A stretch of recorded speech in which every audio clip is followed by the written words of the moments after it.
Oke, baik. Let me know if you have any questions. Langsung tanya saja nanti kalau ada pertanyaan. Jadi setelah individual project yang akan kita kumpulkan nanti malam, note that the deadline is tonight, not tomorrow.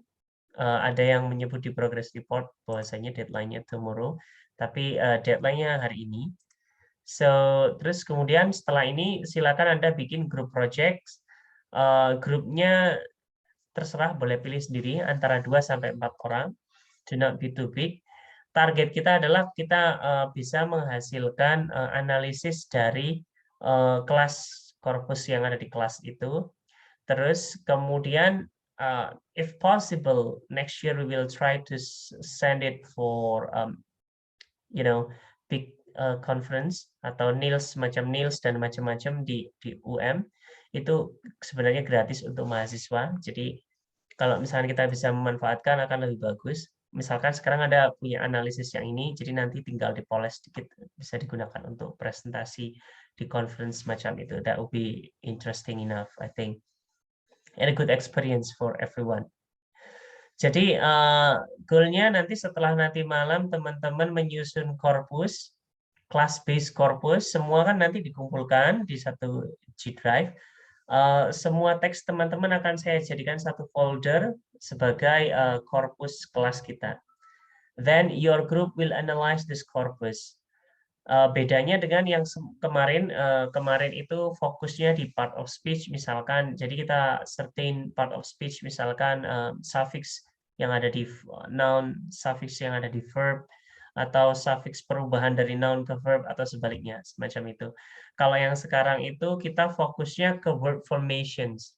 Jadi agar ini juga terdiskusikan. Jadi dari 14 list word formations itu Anda bisa pilih salah satu, ataupun misalkan Anda menemukan word formation lain yang cukup menarik walaupun tidak begitu major, Anda bisa menggunakan. Tetapi biasanya kalau di Inggris itu bahasa Inggris mungkin those 14 would be the most popular one. Terus kemudian Anda menganalisis word formations berdasarkan model word formations, salah satu word formation di situ, atau misalkan datanya terlalu sedikit, kalau satu Anda bisa 2 juga tidak masalah. That's up to you, depending on your ability untuk finish it by the time. Jadi target kita 2 minggu juga untuk project ini. Setelah nanti teman-teman kumpulkan nanti malam, saya usahakan besok bisa mengirim korpusnya. Jadi nanti teman-teman bisa lihat di korpus itu, terus kemudian Anda bisa ngasih analisis apa gitu. Jadi silakan Anda bikin word list-nya, silakan Anda bikin word list yang ada di situ, terus kemudian kalian bisa pay attention to phenomenon, morphology phenomenon which interest you,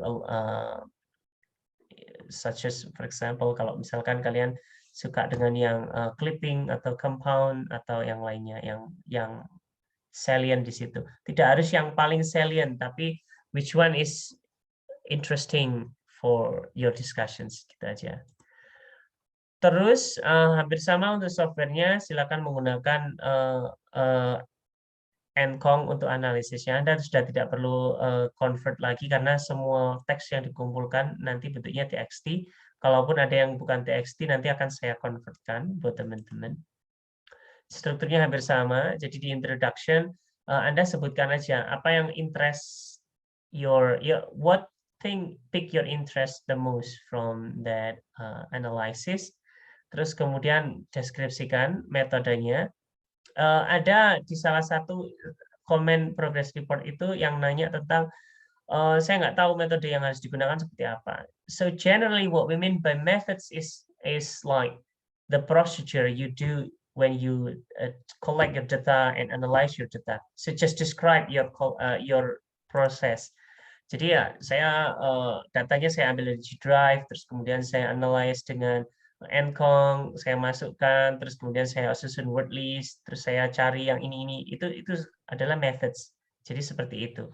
Kalau yang mungkin Anda bayangkan itu misalkan justifikasi semacam kuantitatif, kualitatif semacam itu that's normal for very detail analysis atau research project yang besar. Tapi kalau misalkan Anda bisa cantumkan di tempat kita, di report kita, that would be great. But if you don't, do not worry too much. As long as you can describe the process of collecting your data plus analyzing your data, you are fine with it. So you do not need to justify it. I mean, like, because we are doing corpus analysis and we do it for our small scope class, and I know the progress and I know your data, so that will be fine. Anda perlu menjelaskan lebih detail kalau misalnya Anda berbicara dengan orang lain yang di luar konteks kita mungkin. Terus untuk finding and discussions, Anda bisa menggabungkannya atau dipisah, whichever you prefer. Kalau saya pribadi, saya lebih suka dipisah untuk tulisan saya biasanya. Akan lebih mudah kalau misalkan saya deskripsikan dulu datanya secara umum. Jadi misalkan ada kategori compound, misalkan model compoundnya seperti apa, saya list dulu. Terus kemudian saya kasih contoh sedikit, misalkan 3 contoh per masing-masing kategori. Terus nanti baru saya diskusikan. Diskusi itu refer back to your introduction. Jadi ketika di introduction tadi itu kita bilang bahwasanya di introduction misalkan saya ingin meneliti tentang compound karena misalnya ini sepertinya menarik dan cukup banyak yang menggunakan ini di kelas kita. Nah, seperti itu berarti Anda di discussions nanti akan mendiskusikan tentang compound ini. Temuan Anda itu kira-kira sama nggak dengan yang disebutkan misalkan oleh George Yule atau Andy McCarthy, McCarstairs, ataupun yang lainnya. Statement mereka tentang compound itu sama nggak dengan yang Anda temukan, semacam itu. Terus kemudian Anda kasih concluding statement, bisa dipisah juga atau bisa digabung jadi satu. Nah, ini yang modelnya cuma 3 ini dalam jurnal itu disebut model IMRAT, IMRAT Introduction, Method, Results, and Discussions. Jadi ada yang modelnya sesimpel ini, ada yang non-IMRAT. Kalau non-IMRAT mungkin lebih diperinci. Jadi misalkan dia ngomongin teori yang satu paragraf itu di introduction, terus kemudian ada conclusion terpisah kayak gitu. That's fine. And you can follow the template in Google Docs for general reference. Tetapi kalau misalkan untuk strukturnya Anda ingin sedikit berubah, tidak masalah Anda ubah sedikit. Nah, ini schedule-nya saya adjust sedikit. Untuk finishing and submissions untuk individual project kan tanggal 26 November hari ini. Terus kemudian untuk group project-nya, we can start it from tomorrow, as long as you are ready. Then kita usahakan bisa 2 minggu selesai, karena minggu setelahnya itu adalah UAS. Tetapi kadang-kadang ada kejutan, tiba-tiba UAS-nya ada penyesuaian jadwal. Jadi seperti itu. Kita antisipasi kalau bisa kita bisa kumpulkan sebelum UAS. Tapi misalkan nanti memang dibutuhkan, nanti kita bisa manage to discuss it later. Tapi at the moment, try to set it like 2 weeks for your project. Hopefully 2% to 4% working together make it easier for you and faster for your job. Oke, ada pertanyaan terkait yang fokus kita untuk ini, untuk group project ini, ataupun any other issues which you find it. Silakan.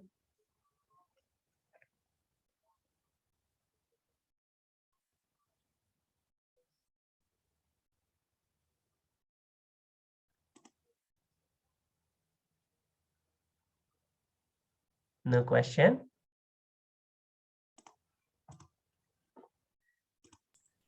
Sir, saya Ya, mau bertanya. silakan.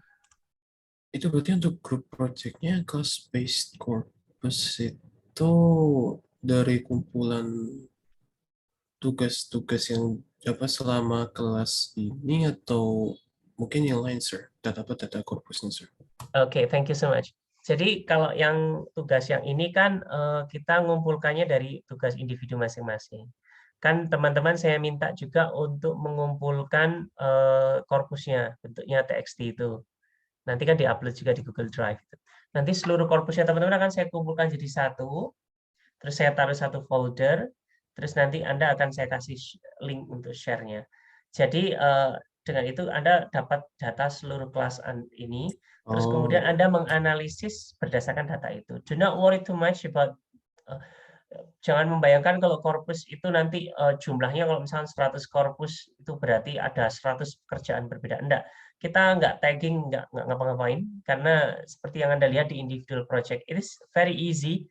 You just insert everything into corpus concordancer, terus nanti Anda cuma melihat aja mana yang Anda ingin analisis. So, hopefully it doesn't really that difficult for you. Ini cuma datanya sedikit berbeda, karena datanya lebih kaya karena dikumpulkan oleh teman-teman sekelas. Seperti itu saja. okay, sir. Thank you. Yep, sama-sama. Jadi kalau dengan korpus, terus kemudian Anda menganalisis dengan software, itu tidak berarti kalau misalkan ada 100 teks, itu berarti lebih berat daripada 10 teks. Karena kalau korpus itu kan misalkan kita mencari informasi yang spesifik. Misalkan dari 100 teks itu kita cuma cari yang bentuknya clipping saja ya. Jadi kita susun dulu word list-nya. Terus dari word list itu kemudian nanti kita cek aja variasi clipping-nya. And then do not assume, jangan mengasumsikan kalau misalkan seperti ini. Kalau satu anak misalkan saya punya 10 teks, ternyata word list saya itu ada 500 kata. Kalau misalkan sekelas ada 100 teks, apakah berarti ada 5.000 kata? Kan lebih banyak. Enggak seperti itu. Karena biasanya orang itu menggunakan kata, ketika menulis itu menggunakan kata yang hampir sama. Mereka menggunakan the, and, dan macam-macam. Jadi kumpulan dari sekian banyak orang itu akan dijadikan satu oleh concordancer untuk penghitungan kata-katanya. Jadi the, misalkan kalau di individu mungkin cuma muncul 20 kali, tetapi sekelas ini mungkin nanti frekuensinya menjadi 200 kali atau 400 kali. Tetapi tetap itemnya, tokennya dihitung sebagai satu token. So, should be not different too much. Jadi bisa jadi mungkin additionalnya sedikit, misalkan word list-nya kalau individu itu 500, kalau misalkan sekelas gitu mungkin bisa sampai 2000, tapi tidak, biasanya tidak jumping too much from that number, I think. Semacam itu. Okay, any other questions?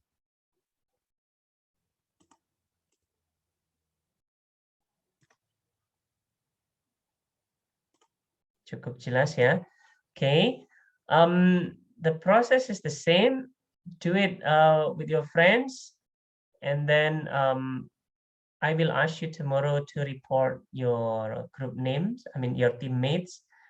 Terus kemudian Anda bisa mulai bekerja, dan next week we will do a progress report, and then the following week.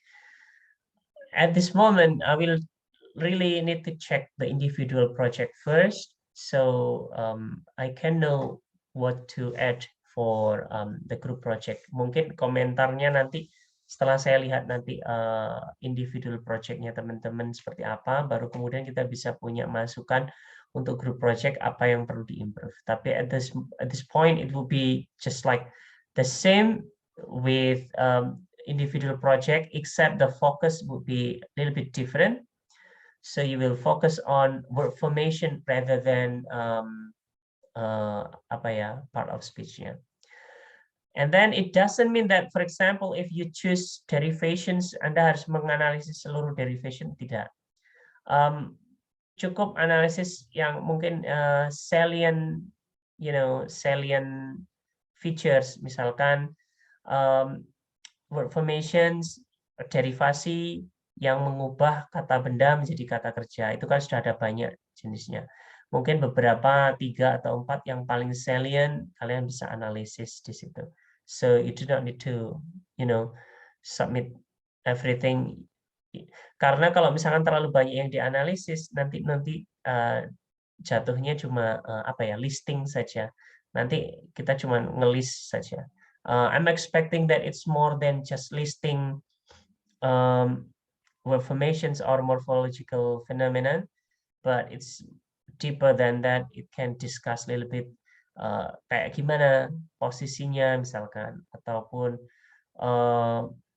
apa saja yang bisa diubah di sini, misalkan kata kerja yang misalkan ER, kata kerja yang seperti apa yang bisa diubah, apakah yang transitif atau yang intransitif. So just give extra comments on these things. Jadi seperti itu. It might seems harder than it can be imagined. I mean, like when we imagine it, seems like it's really hard. Try it first, and next week we will do a progress report, and we will have a discussions. If we think that it's too difficult or you get lost, we can discuss it on how to bring your analysis in track. Seperti itu. Oke, baik. Saya cukupkan, masih ada 30 menit. Setelah ini, Anda bisa mengerjakan secara mandiri, terus kemudian agar bisa menyelesaikan untuk deadline kita nanti malam jam 12. Oh, satu lagi. Satu lagi. Untuk morphology, itu kita batasi untuk semester ini, fokus di word formations at the moment. Karena morphology itu setelahnya word formations itu levelnya sudah advance. Dia membicarakan interface antara morphology and syntax, and that would be too difficult because you have your individual project as well as group project. I do not want to give extra burden by discussing extra issues which we do not use in our project. So hopefully you understand. It doesn't mean that we only have these limited discussions, but it's like we want to really deepen our knowledge and use it in our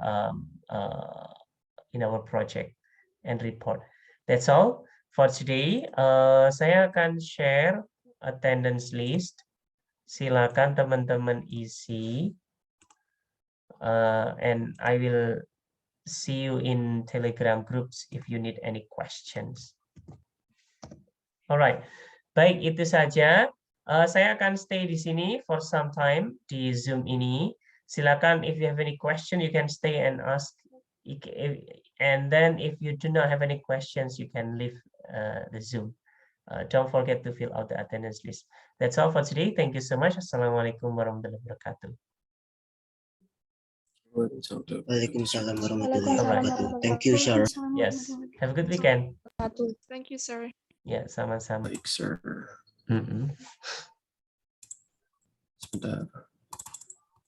Jadi saya fokusnya ini mencari penggunaan derivational suffix ing di dalam draft-draft PC writing sama argumentative writing. Betul. Saya ini karena fokusnya ke derivational suffix, saya menemukan kalau di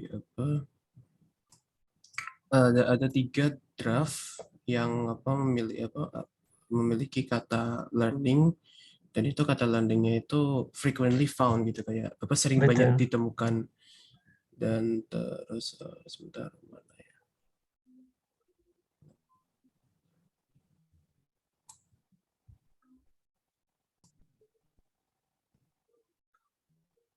It will take a while.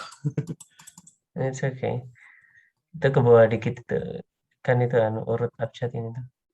Yes. Biar memudahkan saya sih, sir. Nah, itu atasnya itu.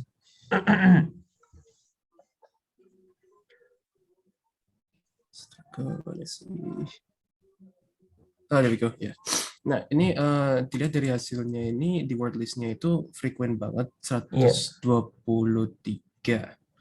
Dan itu saya setelah saya lihat ya ini learning-nya banyak, terus saya cari di nggak cuma kolokis juga sih, tapi clusternya juga.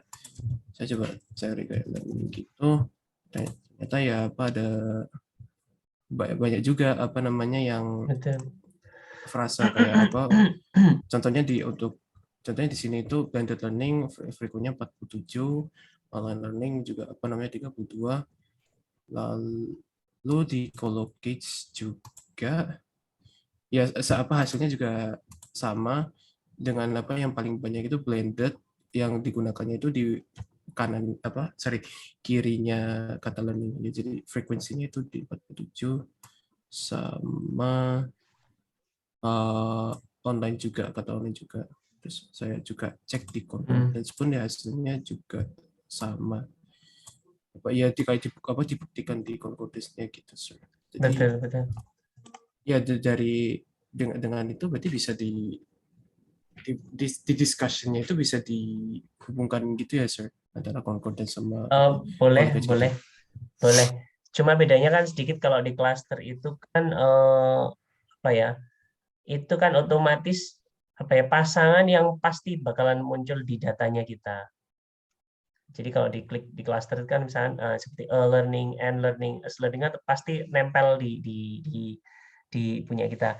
Itu terutama karena di bagian bawah kan di setup yang on right kan, learningnya on right itu kalau dicentang. Kalau dicentang yang on left berarti learningnya di kiri. Misalkan learning is learning learning dan lain-lainnya, reverse to dan macam-macam itu akan muncul di situ. Cuman yang ini karena seperti itu, learning are, learning and dan macam-macamnya. Jadi bisa pilih salah satu seperti itu. Boleh dianalisis dengan cluster juga. Kalau kolokasi itu lebih ke statistik saja. Kadang-kadang misalkan Jakarta is the capital, berarti Jakarta sama the itu dia merupakan dekat, tapi tidak harus nempel. Kalau cluster itu mesti nempel di sebelahnya, kanannya atau kirinya biasanya. Itu salah satu annya. Tapi boleh dianalisis, and I like it. Bisa dianalisis semacam itu juga. Nanti bisa disebutkan kecenderungannya learning ini terjadi ketika dalam situasi apa.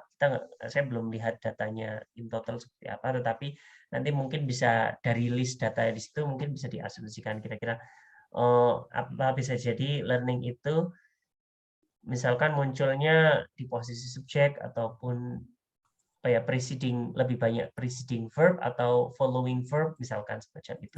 Iya. Mungkin nanti bisa dikomentari di sana juga, Mas. Boleh.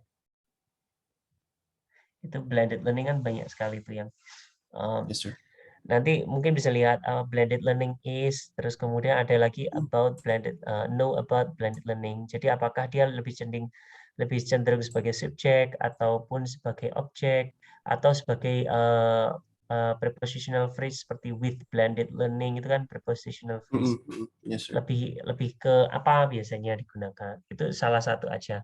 Maksudnya jadi setelah diskusi secara umum tentang suffix ing, nanti mungkin bisa lebih spesifik. Saya mau pakai ini nih, ada case khusus tentang learning yang datanya menurut saya salient dan sepertinya menarik gitu. Terus kemudian dari sini saya bisa melihat kayak gini. Itu nanti bisa diskusikan kayak gitu. Yes, sir. Ya, makasih banyak, sir. Ya, sama-sama. Oke, Mas Arief Barlaman, ada mau pertanyaan juga? I think no for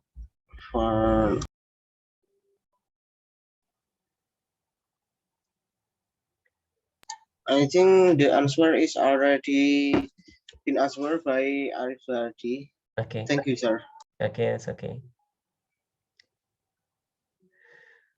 Okay, sir. I think I have to leave for now because I want to finish this very fast, sir. Okay. Thank you so much, Mas Arief. Okay. Yes, sir. Thank you as well. Right. See you then. See you, sir. Yep.